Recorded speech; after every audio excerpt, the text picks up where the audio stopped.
क्या हाल है साथियों, मैं विकास तोमर आप लोग के अपने trust channel corrective study for success पे आप लोग का स्वागत करता हूँ। 15 अक्टूबर करंट अफेयर हम लोग देखने वाले हैं हिंदी इंग्लिश दोनों ही भाषाओं में। टेलीग्राम चैनल पे ये जो पीडीएफ है आपको मिल जाएगी। टेलीग्राम चैनल का लिंक मैंने डिस्क्रिप्शन में दे दिया है।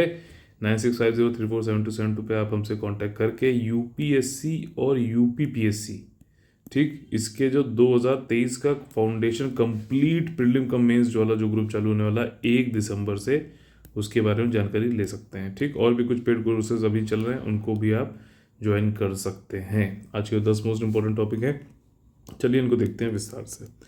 देखिए, एक रिपोर्ट आती है लिविंग प्लैनेट रिपोर्ट 2022 की। ठीक, तो इसने एक बड़ा मतलब अचंभित करने वाला एक आंकड़ा दिया है कि पूरी दुनिया में पिछले 50 सालों में 69% जो वाइल्ड लाइफ पॉपुलेशन है वो घट गई है। सिर्फ 50 सालों में 69% जो जनसंख्या है, जो पॉपुलेशन है वाइल्ड लाइफ की, वो कम हो गई है। ठीक, ये पूरे वर्ल्ड का है। अगर आप इसको देखो तो लैटिन अमेरिका, जो साउथ अमेरिका और मैक्सिको, वो सारा जो आता है जहाँ पे लैटिन लैंग्वेज बोली जाती है, तो वहाँ पर, और कैरेबियन रीजन में 94% तक घट गई है। अफ्रीका में आपका 66% तक घट गई है। ठीक, 70 से 2018 के बीच का आंकड़ा है। वहीं एशिया पैसिफिक में 55% तक घट गई है।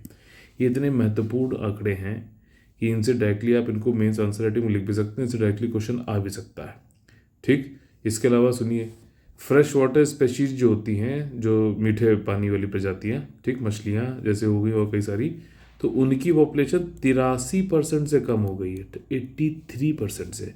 इसका मेन जो प्रमुख कारण बताए गए हैं वो है हैबिटेट लॉस, मतलब उनका जो घर है वो तोड़ ताड़ दिया गया, पर मतलब वो ख़त्म हो गया। और दूसरा है कि बैरियर टू माइग्रेशन रूट्स, मान लीजिए कोई मछली जो है इस रूट से माइग्रेट करती है पूरे समुद्र में, ठीक, पानी में, तो इस पर कुछ बैरियर आ गए तो ये बेचारी यहाँ जा ही नहीं पा रही है, वापस आ रही है, तो उसकी वजह से हमारे यहाँ खाना खत्म हो गया तो इसको यहाँ जाना पड़ेगा, नहीं जा पा रही, या फिर अपने अंडे देने जाते हैं कहीं ना कहीं। जैसे आप लोगों ने पढ़ा है ना, ऑलिव रिडले, वो बे ऑफ बंगाल से में होते हुए उड़ीसा आते हैं, हर साल लाखों करोड़ों की संख्या में वहाँ पे अंडे देते हैं, जिसको अरीबादा हम लोग बोलते हैं। ठीक है, अरीबादा। तो मान लो कोई ऐसा बैरियर बीच में बन जाए कि ये यहाँ आ ही ना पाए, तो क्या होगा इनकी पॉपुलेशन का? जो हैं वो हैं, बाकी कुछ अंडे हो ही नहीं पाएंगे, तो भैया कैसे आगे बढ़ेगी इनकी पॉपुलेशन? तो ये चीज़ यहाँ बताई जा रही है। ठीक, और यहाँ पे इन्होंने कहा है कि 6 जो थ्रेट हैं बायोडाइवर्सिटी को, ठीक, वो कौन कौन से हैं? एग्रीकल्चर, जी हाँ, कृषि भी एक बायोडाइवर्सिटी को थ्रेट है। कैसे? एक तो देखो, मैनग्रूव जो हैं उनको जो है खेती करने के लिए कम कर दिया जा रहा है। मैनग्रूव में आपको पता है बायोडाइवर्सिटी बहुत ज़्यादा होती है। दूसरी बात है, बायोडाइवर्सिटी का क्या मतलब है? जैव विविधता। तो स्पेशीज़ तो भैया प्लांट्स की भी होती है ना, अगर, या फिर जो लोग रह रहे हैं वहाँ पर स्पेशीज़, कुछ ऐसी वाइल्ड लाइफ है जो कुछ प्लांट्स पे जो है ही रहती है। ठीक, तो अगर आपने एग्रीकल्चर में मोनोकल्चर को बढ़ावा दे रहे हो, मतलब एक ही तरीके का जो है प्लांट लगाते जा रहे हो, तब भी जो है एग्रीकल्चर जो है थ्रेट है बायोडाइवर्सिटी का। समझ में आया? हंटिंग, ठीक, लॉगिंग, पेड़ काटना, पॉल्यूशन, प्रदूषण, इन्वेजिव स्पेशीज, एक जगह का स्पेशीज रहने वाला है उसको दूसरी जगह ले आया, वो वहाँ पे इतना ज़्यादा फैल गया कि कंपटीशन ही खत्म हो गया। इन्वेजिव स्पेशीज और क्लाइमेट चेंज। ठीक, तो ये प्रमुख 6 कारण बताए गए हैं जिनको आप जरूर याद करके लिखिए। ठीक, ये इन्होंने बताया थ्रेट हॉटस्पॉट्स हैं फॉर टेरेस्ट्रियल वर्टिब्रेट्स। ठीक, जो टेरेस्ट्रियल एरियाज पे रहते हैं, स्थलीय वहाँ एरियाज में। ठीक, क्या बोलते हैं? स्थलीय केशेरुकियों केशुरकियों के लिए खतरे का आकर्षण केंद्र है, हॉटस्पॉट है। मैनग्रोव जो है हर साल एक्वाकल्चर, एग्रीकल्चर, कोस्टल डेवलपमेंट की वजह से 0.13% से कम हो रहा है। आपका सुंदरबन का मैनग्रोव का फॉरेस्ट देखें तो 137 स्क्वायर किलोमीटर का एरिया जो है इंडिया और बांग्लादेश दोनों मिलाकर 1985 से अभी तक खत्म हो चुका है। ठीक, अब इस रिपोर्ट के बारे में जान लेते हैं। हो सकता है डायरेक्टली इस रिपोर्ट से भी क्वेश्चन पूछ ले। तो इसको पब्लिश कौन करता है लिविंग प्लैनेट रिपोर्ट को? World wide fund for nature, WWF। ठीक, और ये कंप्रिहेंसिव स्टडी होती है किस प्रकार से ग्लोबल ट्रेंड चल रहा है, बायोडाइवर्सिटी का घट रहा है कि बढ़ रहा है, जैसे भी देखा हमने घट रहा है, और प्लैनेट की हेल्थ क्या है। लिविंग प्लैनेट रिपोर्ट, ये इस बार का 2022 में जो है 14वां जो है 14 संस्करण था। ठीक, नेक्स्ट टॉपिक काफ़ी ज़्यादा important, next generation launch vehicle, PSLV का नाम आपने सुना होगा कई बार। अब इसरो ये कह रहा है कि हम PSLV को रिप्लेस कर देंगे NGLV से। NGLV क्या है? Next generation launch vehicle.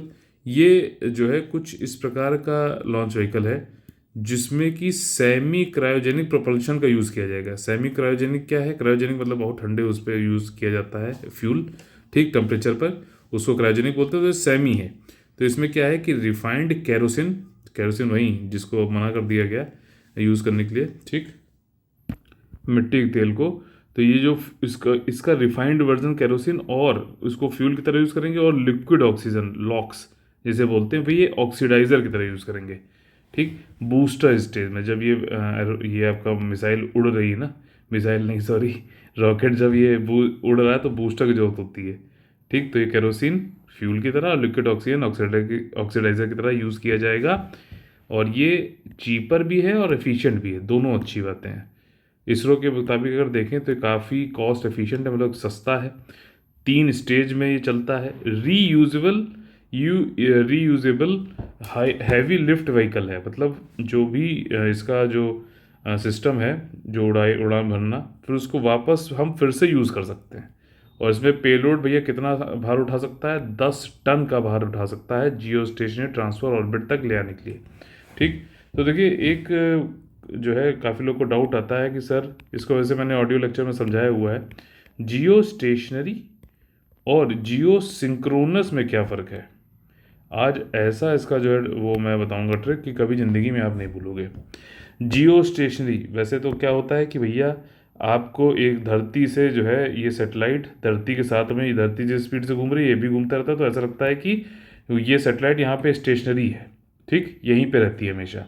और दूसरा जियो सिंक्रोनस क्या है कि किसी एक टाइम पर धरती पर, ठीक, वो आपको जैसे 4 बजे है तो 4 बजे यहाँ पर ये वाला सैटेलाइट दिखेगा, 5 बजे जो है यहाँ पर आपको ये सैटेलाइट दिखेगा, तो ये ऐसे घूमता जा रहा है। तो क्या सिस्टम है कि किसी एक पर्टिकुलर टाइम पे उस जगह पर वो सैटेलाइट आता है। अब इसको आसान और एक मतलब क्या कह सकते हैं कि एक मतलब थोड़ा सा ऐसे एग्जाम्पल से याद करेंगे कि आपको हमेशा याद करें। अब देखिए आपके घर के सामने एक खिड़की है, ठीक, खिड़की में कोई ऐसा व्यक्ति है, लड़का है लड़की है, जो आपको बहुत पसंद है, ठीक। अगर वो हमेशा खिड़की पे लटकी रहती है, लटका रहता है, मतलब वहीं पे आपको दिखता रहता है, तो ये जियो स्टेशनरी है, ठीक। लेकिन अगर उस खिड़की पे टाइमिंग फिक्स है, जैसे कि लोग करते हैं अभी भी, कि भैया 4 बजे में जरूर आना खिड़की पे, अगर सिर्फ 4 बजे दिन के आ रही है खिड़की पे, आ रहा है खिड़की पे, तो वो क्या है? जियो सिंक्रोनस है। समझ में आ गया? अगर मतलब ये याद करने के लिए है सिर्फ कि आप कभी भूलो ना, और आप भूलोगे भी नहीं मुझे मालूम है, ठीक। तो ये चीज़ है। तो यहाँ पर NGLV जो है ये एक सिंपल इसकी रोबोस्ट डिज़ाइन होगी ताकि बल्क में मैन्युफैक्चरिंग कर सकें। और मॉड्यूलरिटी इन सिस्टम रहेगा, मिनिमल टर्न अराउंड टाइम, मतलब सस्ता है, ठीक, एफिशिएंट है, आराम से इसको बनाया जा सकता है खूब ज़्यादा, और जो है रीयूज़ करने के लिए भी आराम से कम टाइम लगता है इसको, ठीक। तो सब कुछ बढ़िया है। और इन सब से क्या होगा, कमर्शियली जो है हम इसको लॉन्च करने के लिए यूज़ कर सकेंगे, वही तो मेन कारण है। तो यहाँ पे इसके यूजेस किस लिए हैं? Communication satellite, deep space mission, human space flight और कार्गो मिशन, ठीक। PSLV क्या था भाई साहब? PSLV एक भारत में बना हुआ एक एक्सपेंडेबल लॉन्च सिस्टम था इसरो का। इसको 1980s में बनाया गया था, और ये मीडियम लिफ्ट लॉन्चर था, ठीक है। और ये कई सारे ऑर्बिट्स में इसको लॉन्च करके आप ले आ सकते थे।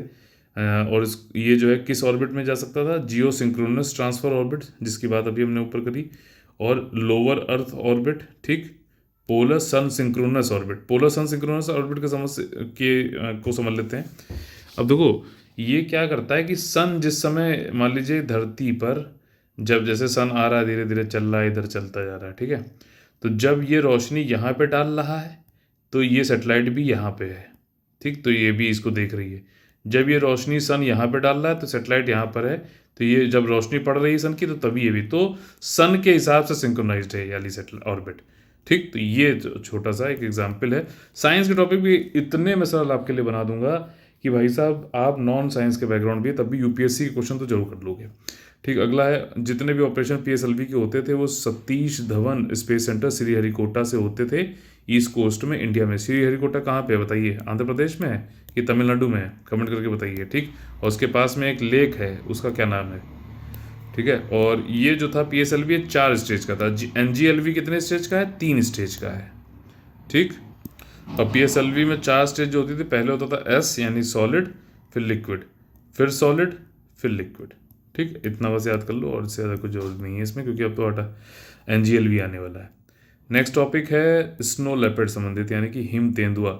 अभी अरुणाचल प्रदेश में वाइल्ड लाइफ ऑफिशियल से कह रहे हैं कि हम सर्वे कर रहे हैं और रिजल्ट आने वाला है, देखते हैं कि क्या जो ये हिम तेंदुआ है, क्या ये नामदफा नेशनल पार्क या फिर टाइगर रिजर्व, दोनों ही जो है वहाँ पे अरुणाचल प्रदेश में है, वहाँ पर ये हिम तेंदुआ है कि नहीं है।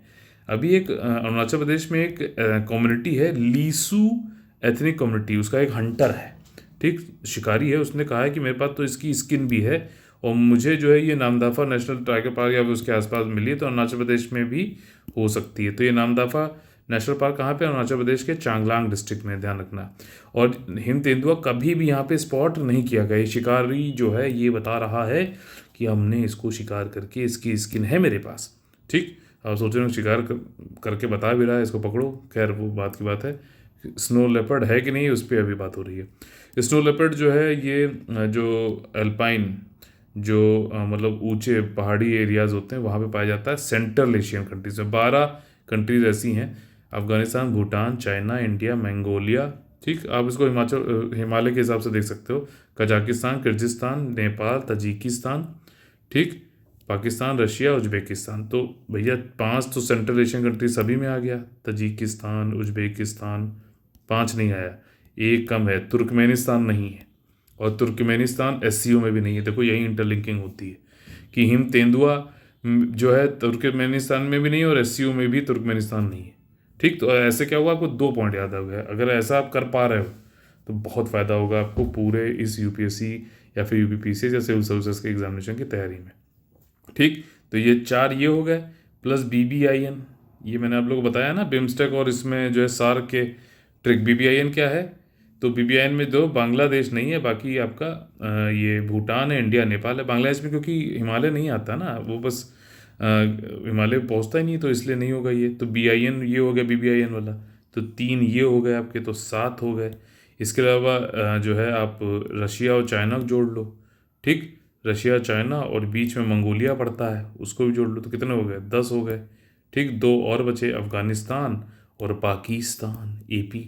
तो इस तरीके से याद हो जाएगा यार, बार बार इसको देखोगे तो याद हो जाएगा। ठीक, स्नो लेपर्ड जो है ये हाइयर हिमालयन और ट्रांस हिमालयन रीजन में रहता है। ट्रांस हिमालयन रीजन में ये सेंट्रल एशियन कंट्रीज हो गए। और ट्रांस हिमालयन रीजन में कौन कौन से वो आती हैं रेंज?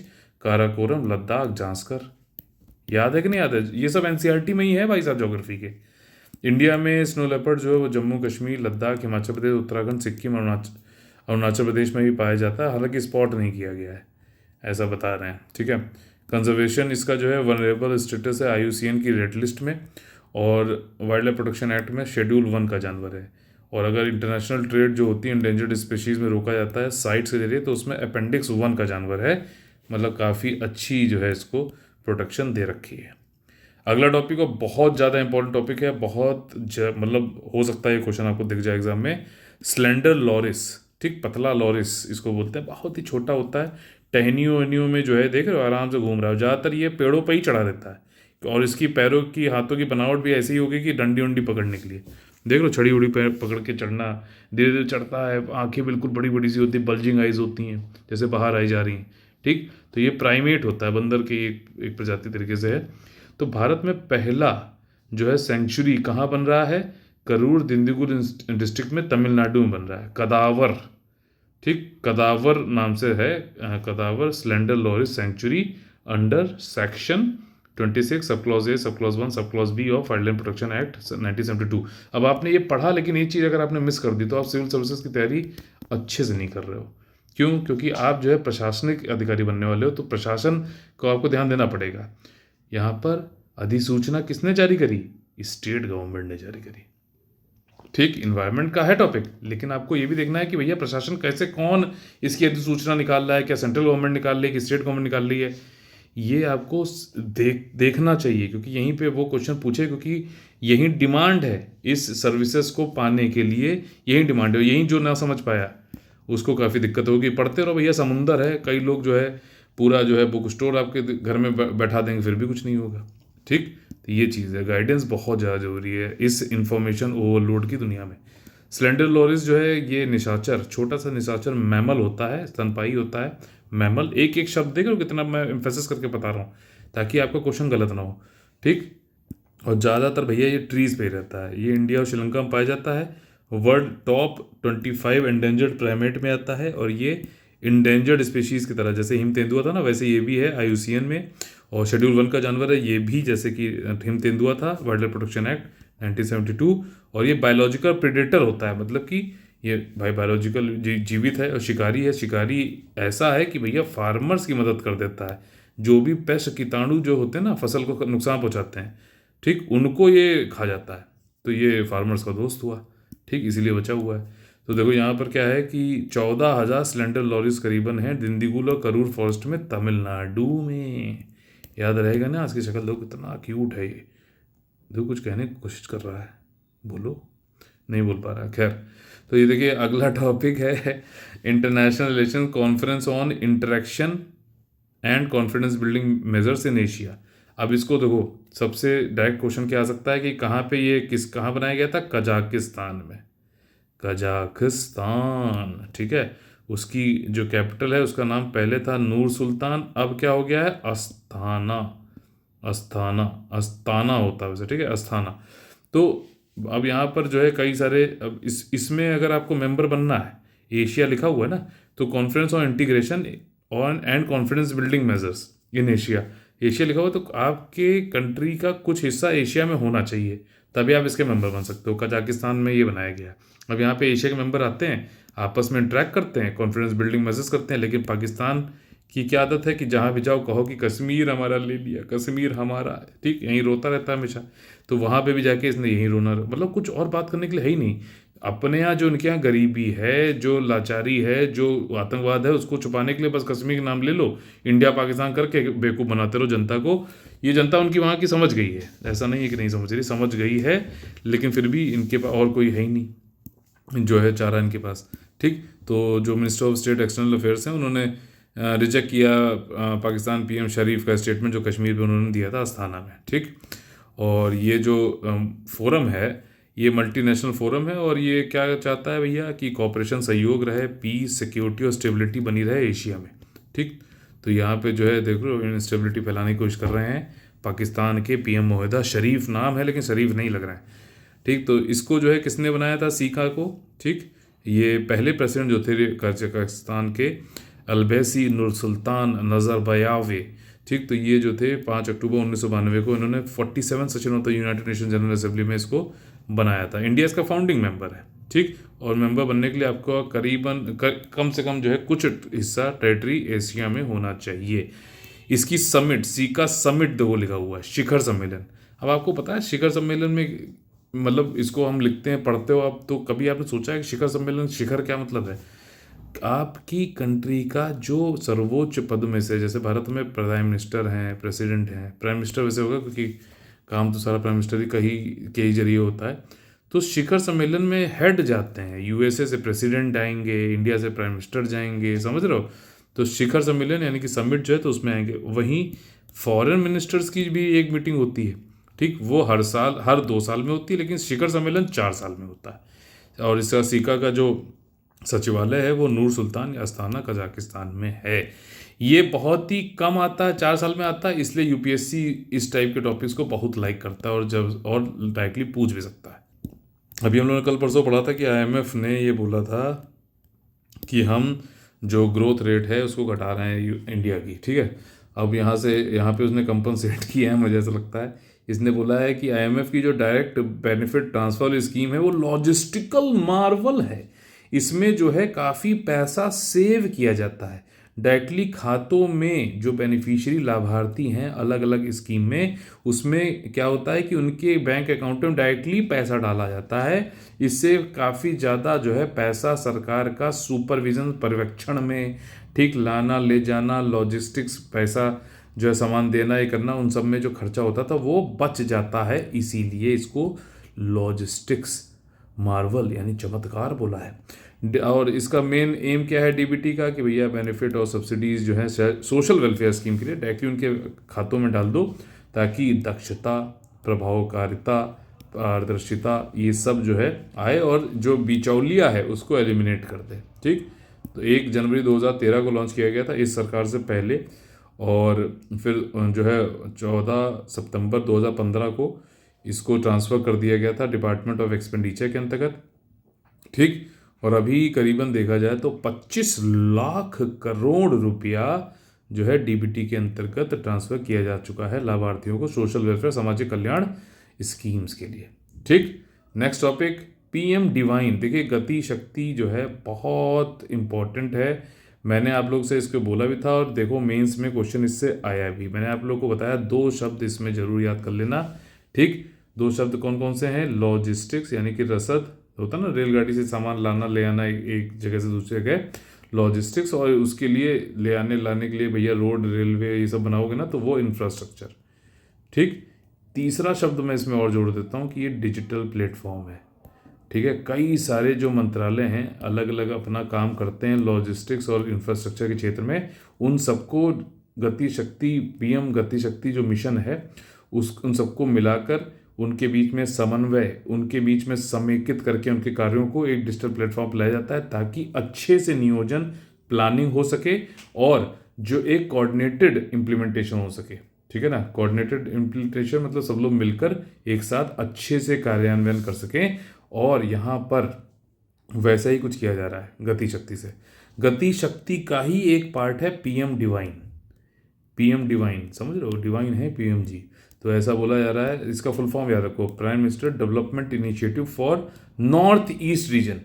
ठीक, तो देव भी हैं आइन भी हैं पीएम डिवाइन है।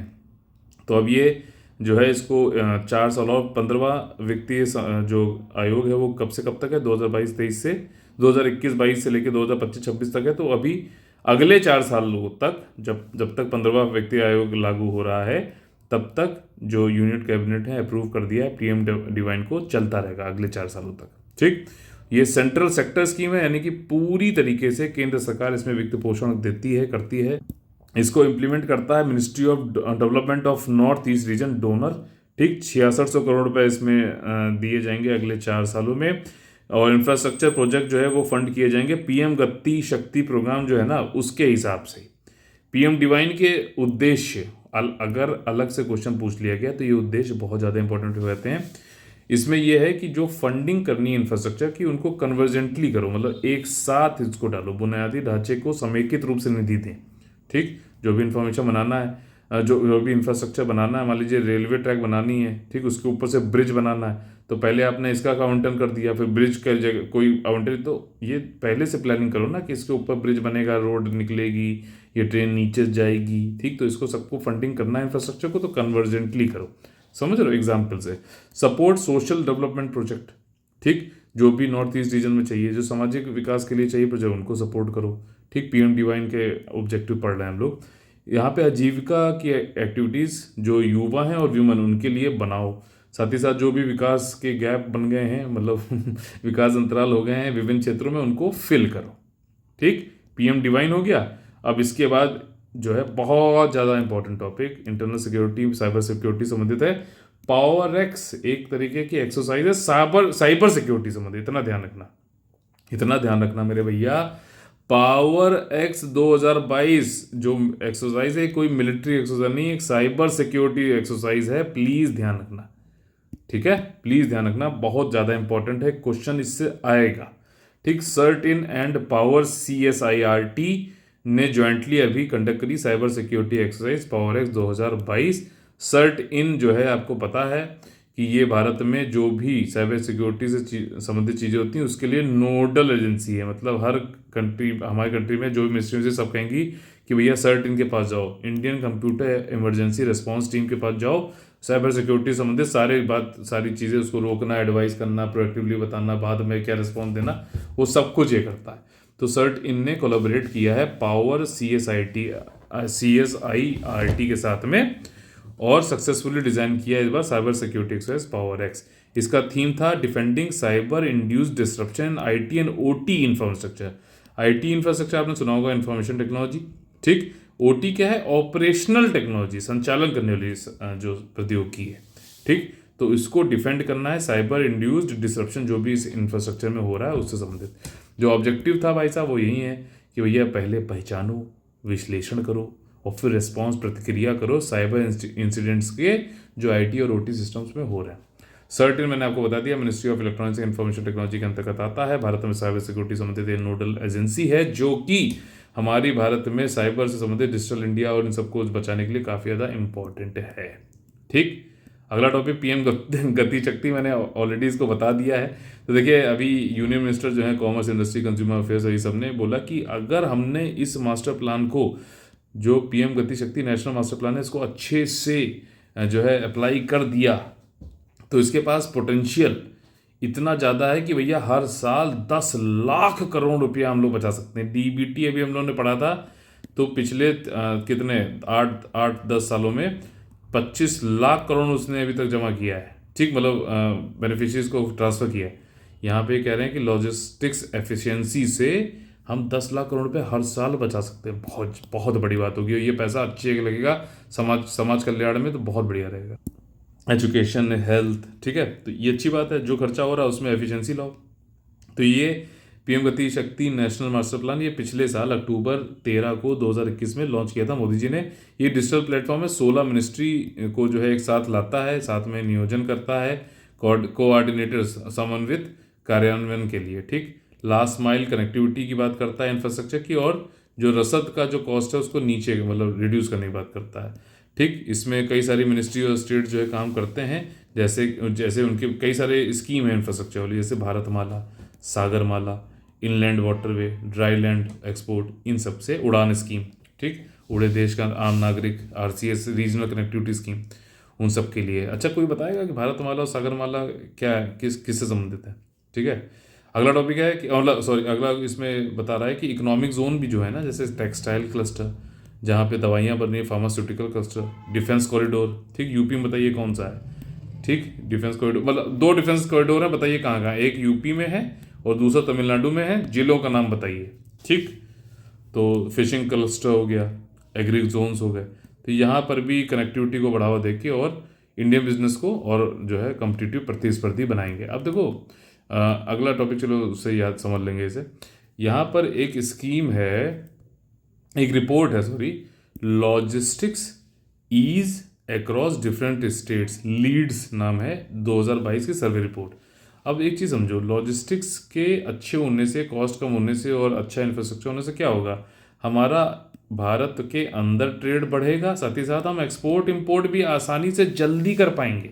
इससे एम्प्लॉयमेंट जनरेशन होगा, लोग की आमदनी होगी, ठीक, बचत होगी, पैसा वो और अच्छी जगह लगाया जा सकेगा। तो कितना बढ़िया वो है, ठीक। तो हम लोग गति शक्ति की बात कर रहे हैं, लेकिन हमें ये भी तो पता होना चाहिए भैया कहाँ पे ज़्यादा इंफ्रास्ट्रक्चर लगाएं, कहाँ पे कौन कौन से राज्य ज़्यादा अच्छा कर रहे हैं, कौन कौन से राज्य को ज़्यादा अच्छा करना है अभी, ठीक। तो उसके लिए एक सर्वे रिपोर्ट निकाली जाती है जिसका नाम है logistics ease across different states. कितना रसद जो है वो अच्छा हो गया है किसी स्टेट में, उसके बारे में बताया जाता है, ठीक। तो देखिए अभी यहाँ पर union minister commerce and industry, consumer affairs, food and public distribution and textile ने अभी ये रिपोर्ट निकाली है। तो इतने मिनिस्टर्स ने निकाली है, ठीक। और ये कह रहा है कि भैया इसमें डेटा उठाया जाता है कि किस प्रकार से जो है हमारा लॉजिस्टिक्स का इंफ्रास्ट्रक्चर अभी है, सर्विसेज दे पा रहा, ह्यूमन रिसोर्सेज है भारत में सभी 36 स्टेट और यूनियन टेरिटरीज को मिलाकर, फिर उसका सूचकांक बनाया जाता है। और इसमें संकेतक क्या होता है कि एफिशिएंसी, दक्षता कितनी अच्छी है। मान लीजिए कोई दूर की जगह है या फिर कोई एक पहाड़ी एरिया है, समझो पहाड़ी एरिया, तो अगर आप रेलवे से या रोड से जाओगे तो बड़ा धीमे धीमे जाना पड़ेगा, ठीक। तो वहाँ पे हमें एफिशिएंटली काम करना है, तो हम क्या करें, हम एरोप्लेन के जरिए जो है पहुँचा दें सामान, तो जल्दी पहुँचेगा और आसानी से पहुँच जाएगा, ज़्यादा सेफ तरीके से, समझो। तो यही एक दक्षता बढ़ाना यानी कि एफिशिएंसी बढ़ाने की बात यहाँ पर हो रही है, ठीक। तो क्या जो संकेतक यहाँ पर यह है कि किस स्टेट ने लॉजिस्टिक्स एफिशिएंसी को बढ़ाया है और जो है इंडिया में किस प्रकार से ट्रेड को बढ़ावा दे रहा है, ट्रांजैक्शन कॉस्ट को कम कर रहा है, ठीक। पिछली बार जो है लीड्स की जो रैंकिंग सिस्टम थी वो सारे स्टेट्स में थी, ठीक।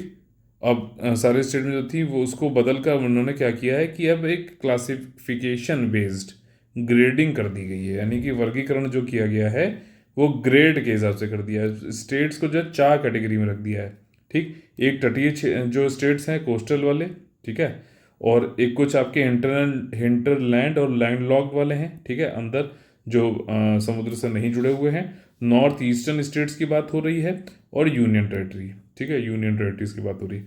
तो ये 4 कैटेगरी कर दी गई हैं। 4 तो कैटेगरी हैं, लेकिन परफॉर्मेंस के लिए कैटेगरी 3 है।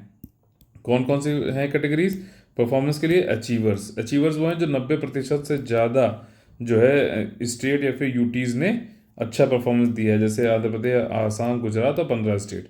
ठीक, 36 टोटल हैं। ठीक, तो ये 15 ये हो गए। फास्ट मूवर्स कितने हैं, जिसका 80 और 90% के बीच में है स्कोर, तो वो केरला, मध्य प्रदेश, राजस्थान, पुदुचेरी, सिक्किम, त्रिपुरा है। 6 ये हो गए। बचे अब कितने? 15 और बचे हैं, तो वो आ गए एस्पायरर्स में, कि महत्वाकांक्षी हैं, भी देखते हैं भैया आगे जाके अच्छा करेंगे ये। अभी लेकिन इनका स्कोर 80% से नीचे है। इसमें बिहार, छत्तीसगढ़ है, गोवा, मिजोरम, अंडमान एंड निकोबार, लक्षद्वीप, लद्दाख, नागालैंड, जम्मू एंड कश्मीर, अरुणाचल प्रदेश। ठीक, तो ये सारी याद रखना। लीड 2022 सर्वे रिपोर्ट जो है ये प्रधानमंत्री Gati Shakti, national master plan and national logistic policy, इन दोनों को सहायता प्रदान करेगा। समझ में आ गया? ठीक, तो चलिए आज के MCQ देख लेते हैं। ये वाली PDF भी आपको कहाँ मिलेगी? टेलीग्राम चैनल पे, जिसका लिंक मैंने डिस्क्रिप्शन बॉक्स में दे दिया है। कलेक्टिव स्टडी फॉर सक्सेस का जो टेलीग्राम चैनल है, इसको जरूर ज्वाइन कर लीजिए। लगातार हम लोग जो है इस पे MCQ दे रहे हैं, सारा मटेरियल दे रहे हैं, सब कुछ है आपके पास फ्री में एकदम। ठीक, और ये जो करंट अफेयर MCQ क्विज वाला चैनल है, जहाँ पर ये वाली PDF आपको मिलेगी, ये PDF के अलावा वहाँ पे रोज जो है आपका जनरल स्टडीज और करंट अफेयर का क्विज भी होता है। ठीक, पहले अनाउंस कर दिया जाता है किस समय होने वाला है और किस सब्जेक्ट से होने वाला है, प्लस करंट अफेयर दोनों, तो उसको भी वहाँ पे आप लोग कर सकते हैं, एकदम फ्री ऑफ कॉस्ट है। ठीक, पहला क्वेश्चन बोल रहा है यहाँ पर, choose the correct answer regarding logistics ease across different states. ठीक, करेक्ट आंसर पूछा गया है, स्टेटमेंट होना चाहिए यहाँ पर। लीड्स जो है is an indigenous data driven index to assess logistics infrastructure service and human resource across specific states and union territories. तो क्या ये सही है? सही तो लग रहा है यार, लेकिन अगर आप इसको ढंग से पढ़ोगे तो आपको समझ में आएगा अक्रॉस स्पेसिफिक स्टेट्स हैं, मतलब कुछ स्टेट्स में, नहीं नहीं, ऑल स्टेट्स, ऑल 36 स्टेट्स। तो पहला स्टेटमेंट गलत हो गया, समझ रहे हो, इसलिए ध्यान से पढ़ना चाहिए। दूसरा है, ये शायद आप ना कर पाओ क्योंकि अभी भी मैंने पढ़ा है, Andhra Pradesh is in fast mover category. Fast mover में था? नहीं नहीं, अचीवर्स में था, 90% के ऊपर। ठीक है, तो ये वाले दोनों स्टेटमेंट गलत हैं, नन ऑफ दीज आंसर हो जाएगा। अगला क्वेश्चन है, choose the correct answer. PM Gati शक्ति के संबंध में सही उत्तर चुने। कोंकण रेलवे जोन ने पहली गति शक्ति मल्टी मॉडल कार्गो टर्मिनल की शुरुआत की मार्च 2022 में। तो क्या ये स्टेटमेंट सही है? कोंकण था क्या? नहीं नहीं, ईस्टर्न रेलवे था, ईस्टर्न रेलवे। ठीक, थोड़ा टफ क्वेश्चन है, लेकिन कोई बात नहीं, अब आपको ये याद हो जाएगा, और क्वेश्चन डायरेक्टली आया इस प्रकार का तो आप आराम से कर भी लोगे। ठीक, और जब पढ़ते समय आपको ये भी याद रहेगा कि हाँ भैया गति शक्ति मल्टी मॉडल, मतलब कोई भी स्कीम आती तो हम उसमें पहला कौन रहा है, ये चीज़ हमें याद करना चाहिए। यही तो उद्देश्य है इस MCQ कराने का। अगला स्टेटमेंट है, as per the ministry of road transport and highway 2022 greenfield expressway will be built under the PM Gati Shakti national master plan. ठीक, तो क्या ये सही है? 22 जो है ग्रीनफील्ड एक्सप्रेसवे बनाए जाएंगे? बिल्कुल सही है, एडेड इन्फॉर्मेशन है इसमें। ठीक, तो इसलिए इसको याद रखिएगा। पहला स्टेटमेंट गलत, दूसरा स्टेटमेंट सही, करेक्ट पूछा गया है, 2 ओनली, यानी कि B आंसर हो जाएगा। अगला क्वेश्चन है आपका, choose the correct answer regarding prime minister divine से संबंधित। ये सेंट्रल सेक्टर स्कीम है, बिल्कुल सही, 100% वित्तीय पोषण किया जाता है केंद्र सरकार द्वारा, और इट इनेबल, इसका एक ऑब्जेक्टिव में से था, it enable livelihood activities for youth and women. तो क्या ये सही है स्टेटमेंट? बताइए। ये बिल्कुल सही है, दोनों ही सही हैं, इसलिए बोथ 1 और 2 हो जाएगा यहाँ पर। ठीक, नेक्स्ट है 4th वाला, conference on international and confidence building measures in India के संबंध में गलत उत्तर चुने। यह एशिया में शांति, सुरक्षा और स्थिरता को बढ़ावा देने की दिशा में सहयोग को मजबूत करने के लिए एक बहुराष्ट्रीय मंच है। तो क्या ये स्टेटमेंट सही है यार? सही लग रहा है, ठीक, सही ही है। ठीक है, इसके बाद दूसरा स्टेटमेंट है, India is not one of the founding members of कौन सिका। तो क्या नहीं है? नहीं नहीं, बिल्कुल था फाउंडिंग मेंबर, इसलिए गलत हो गया, पहला वाला सही है। ठीक, तो और इनकरेक्ट पूछा गया है, तो यहाँ पर 2 ओनली, यानी कि B ऑप्शन हो जाएगा। समझ में आ रहा है किस प्रकार से वहाँ पे घुमाया जाता है। ठीक, नेक्स्ट क्वेश्चन है स्लेंडर लॉरिस के संबंध में सही उत्तर चुने। Slender loris is a small nocturnal mammal that spend most of its life on trees. तो क्या ये सही है आंसर? स्टेटमेंट बिल्कुल सही है। ये क्या है? ये वे कीटों के जैविक शिकारियों के रूप में कार्य करते हैं जो कृषि फसलों को नुकसान पहुंचाते हैं और किसानों की मदद करते हैं। बिल्कुल सही है, मैंने अभी बताया भी था आपको, दोनों ही सही हैं, इसलिए बोथ 1 और 2 आंसर यहाँ पर हो जाएगा। मैपिंग का चलिए क्वेश्चन देख लेते हैं। मैपिंग बहुत इंपॉर्टेंट है, आता ही आता है, ऑब्जर्वेशन बेस्ड क्वेश्चन आते हैं उसमें मैपिंग जरूर आता है। ठीक, यूराल यानी यूरल माउंटेन्स के संबंध में सही उत्तर चुने। यह दुनिया में सबसे पुराने पर्वतमाला पर्वतों में से एक है। तो ये क्या स्टेटमेंट सही है कि गलत है बताइए? क्या दुनिया में सबसे पुराने पर्वतमालाओं में से एक है क्या ये? बिल्कुल है, बिल्कुल है। Ural mountains are young fold mountains. तो क्या ये यंग फोल्ड माउंटेन्स जो है आज के टाइम पे क्या हो गया? डेन्यूडेड हो गए हैं, बहुत ऐसे हो गए हैं जैसे अरावलीज। आपको मतलब जैसे आपने एनसीईआरटी पढ़ी है तो बड़ी अच्छी बात है, नहीं पढ़ी है तो आपको अचंभा होगा कि अरावलीज आज के हिमालयन माउंटेन्स से भी ऊंचे हुआ करते थे कभी बीच मिलियन ईयर्स पहले। ठीक, लेकिन आज देखो कितने कम हो गए, कितने मतलब डेन्यूड होके धीरे धीरे जो है घट गए। ठीक, तो ये वैसे ये भी दोनों स्टेटमेंट यहाँ पे सही है। और चलिए इसकी लोकेशन हम देख लेते हैं यहाँ पर। ठीक, सारे देखिए एक्सप्लेनेशन दिया हुआ है, पीडीएफ कहाँ मिलेगी? टेलीग्राम चैनल में, जिसका लिंक मैंने डिस्क्रिप्शन बॉक्स में दे रखा है। ठीक, तो देखिए ये है यूरल माउंटेन्स। एशिया और यूरोप को ये एक तरीके से जो है नेचुरल डिवाइड भी है, ये बॉर्डर बनाता है। ठीक है, नेचुरल बॉर्डर डिवाइड। और ठीक, और देख लो ब्लैक सी यहाँ है, ये क्या है? कैस्पियन सी है, मेडिटेरियन सी है, अटलांटिक ओशन, आर्कटिक ओशन है।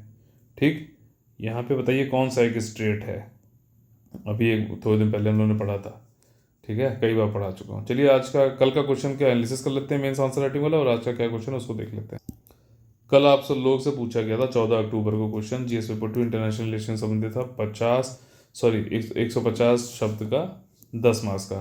क्वेश्चन 86 का व्हाट इज इंटरपोल? इंटरपोल क्या है? Explain different types of notices under the Interpol with examples. Interpol के अंतर्गत विभिन्न प्रकार की सूचनाओं को उदाहरण सहित समझाएं। तो अब आपको एक चीज़ में आ रही है, पार्ट ए, ठीक, और दूसरा जो है पार्ट बी, आपका ये नोटिस के टाइप्स बताने हैं। ठीक, एक्सप्लेन करना है एग्जाम्पल में, तो इसके साथ में एक्सप्लेन भी होना चाहिए। और सी में जो है आपका किस प्रकार से ये दुनिया को एक बेहतर प्लेस बना सकता है, या फिर दुनिया में आतंकवाद इस तरीके को ख़त्म कर सकता है। इस पर आप एक एंड करोगे, एंडिंग लाइन जरूर देनी है। ठीक, या फिर जो है अभी का कंटेक्स्ट जो चल रहा है कि हमने एक रेड नोटिस कॉर्नर किया था, वो यहाँ पे भी लिख सकते हो तो ज़्यादा सही, नहीं तो शुरुआत में क्योंकि डायरेक्ट पूछा गया तो शुरुआत में तो मत लिखो, ज़्यादा सही रहेगा।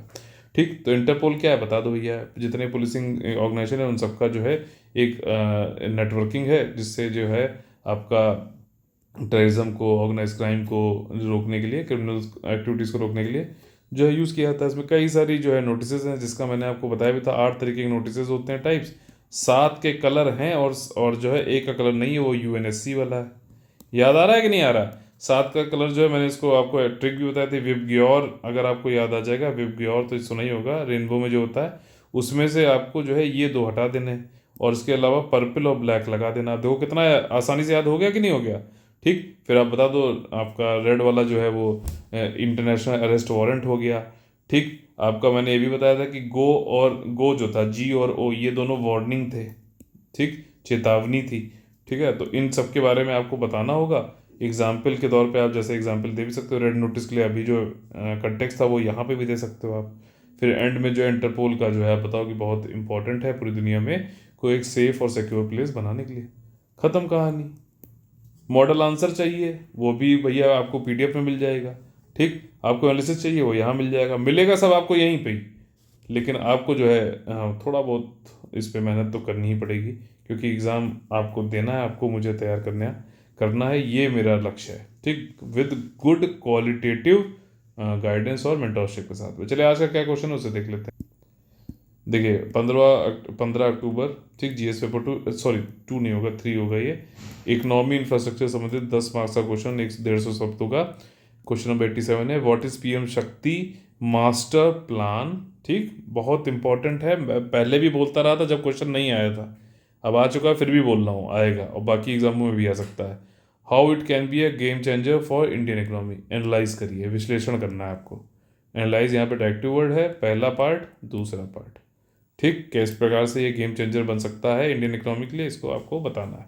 चलिए आज का मोटिवेशनल मैसेज देख लेते हैं। अच्छा, ये मोटिवेशनल मैसेज पहले मैं आपको ये बता देना चाहता हूँ कि ये जो पेड कोर्सेज है हमारे 1 दिसंबर से जो है 2023 का यूपीएससी और यूपीपीसीएस का जो है कंप्लीट प्रीलिम्स का मेंस दोनों का पूरा मतलब वन स्टॉप डेस्टिनेशन है सिलेक्शन के लिए आपके लोगों के लिए।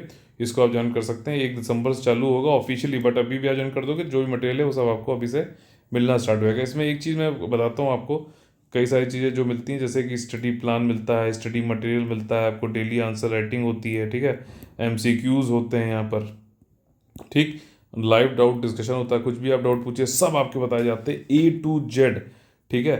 और इसके अलावा टेस्ट सीरीज है इसमें, प्रीलिम्स की पूरी टेस्ट सीरीज 100 से ज़्यादा ऊपर टेस्ट हम करेंगे, चैप्टर वाइज टेस्ट कराए जा रहे हैं इसमें। आपका जो है चैप्टर वाइज टेस्ट होगा, फिर सेक्शनल टेस्ट होगा, फिर जो है मिक्स टेस्ट होगा, फिर फुल लेंथ टेस्ट होंगे, करंट अफेयर भी साथ में टेस्ट दिए जा रहे हैं। ये सारी चीज़ों के अलावा मैं आप लोगों को बताऊं कि ऑडियो लेक्चर्स भी मैं इसमें देता हूँ जो कि बहुत इंपॉर्टेंट होते हैं, टू द पॉइंट होते हैं, और ईजिली आप कहीं बैठे हुए आराम से कान में अपना ईयरफोन लगा के सुनते रहो उसे, आपका जो है कोर्स भी आराम से सफल करा देता है। कम समय में ज़्यादा आसानी से आप इसको कवर भी कर सकते हो, रिवाइज भी कर सकते हो। तो ये सारी चीज़ें आपको मिलती हैं, और इसका प्राइस जो है 5 रुपये से भी बहुत कम है, 5 रुपये से भी कम है रोज़ के हिसाब से अगर आप देखो, और रोज़ इतनी चीज़ें आपको मिलती ही हैं, ठीक। तो ये बहुत ज़्यादा चीज़ें, बहुत ज़्यादा मेहनत आप लोग के लिए की जा रही है। पेमेंट डिटेल्स ये आपके सामने 9650347272 पे, आप फिर भी कोई डाउट रहता है तो पूछ सकते हैं। आज का जो मोटिवेशनल कोट है 15 अक्टूबर का वो है, पहचान से मिला काम, समझो, पहचान से मिला काम थोड़े समय के लिए ही रहता है, लेकिन काम से मिली पहचान हमेशा के लिए रहती है। चलिए इसी की बहुत ही बेहतरीन मोटिवेशनल मैसेज के साथ में आज का जो है सेशन खत्म करते हैं। अगर आप लोग पसंद आते हैं लाइक शेयर सब्सक्राइब जरूर करिए, लोगों तक जो है पहुंचाएं। आप लोग CSFS टीम का एक मेंबर हैं, हमारे मोटिवेशन के लिए आपको सिर्फ लाइक शेयर सब्सक्राइब लोगों तक कराना है, जो कि मुझे जो है मोटिवेट करता है कि मैं और अच्छे से अच्छा आप लोग के लिए और ज़्यादा से ज़्यादा मेहनत आप लोग के लिए करता रहूँ निरंतर, ठीक। तो चलिए मिलते हैं कल, उस तब तक के लिए आप लोग से लेते हैं अलविदा। जय हिंद, जय Bharat, all the very best है, वंदे मातरम।